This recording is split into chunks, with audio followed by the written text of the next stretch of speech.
What is going on, everyone? Anthony Drew Gary here, and this week is really exciting for me. Specifically, today is exciting for me. I get to go to my high school where I grew up and give away scholarship money. I'm gonna turn the envelope backwards so that you don't see who I'm giving it to protect that person's privacy. But my family created what's called the Gary Family Tree Scholarship. And I don't say this to be braggadocious, I don't say this to boast, I don't say it to do anything like that, but what I did is I created a scholarship at Hobart High to give somebody the opportunity to hopefully change the trajectory of their family tree. And the reason that I did this is because I was convicted by something that I heard from a guy named Ed Mylett. He's pretty big in the personal development space. And Ed said that you are uniquely equipped to help the person that you used to be when you were younger. And that is the message that I really want to convey today. And that can come in all sorts of different types of forms. You don't have to stroke a check to help the person that you used to be by any stretch of the imagination. But, to give a little bit of a story and a little bit of a context to it, this is, I'm going to speak at Senior Awards tonight. And I can remember it was 16 years ago. I was at Senior Awards. And there was a scholarship opportunity at the time, and it was geared toward folks in the industrial technology space.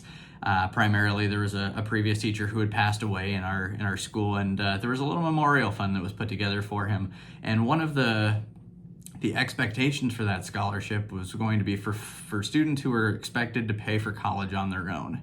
And so I didn't apply for this very naively on my part because I thought that my parents had it and were ready to help me pay for college. And so I probably would have won this scholarship, all honesty, had I applied for it, but didn't apply for it because I didn't think it qualified for me. And so, this is just an opportunity for me to flip the script on that little small aspect of life. I'm no longer in the position of needing that scholarship. I'm in the position of being able to provide it. And that's really the essence of where the idea of, being the most equipped to help the person that you used to be comes from. And so I want to challenge you, if you're watching this, find what that situation looks like in your own life. Circle through your memory banks, those core memories everybody talks about. And how can you help that person?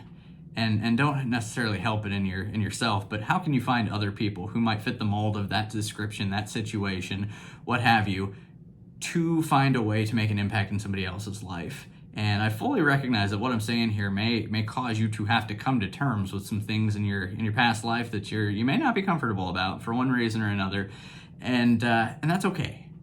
Take a minute today, think about how can you help the person that you used to be when you were younger, and set some action to it. This year, we've still got half of this year left. Find some way to help the former you in the current capacity that those kids are in. I'm 36 helping 18-year-olds.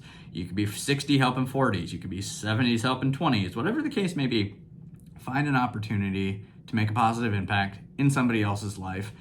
I don't know that I've ever heard a story where somebody did that. Somebody made an impact in somebody else's life and they felt disappointed by doing it.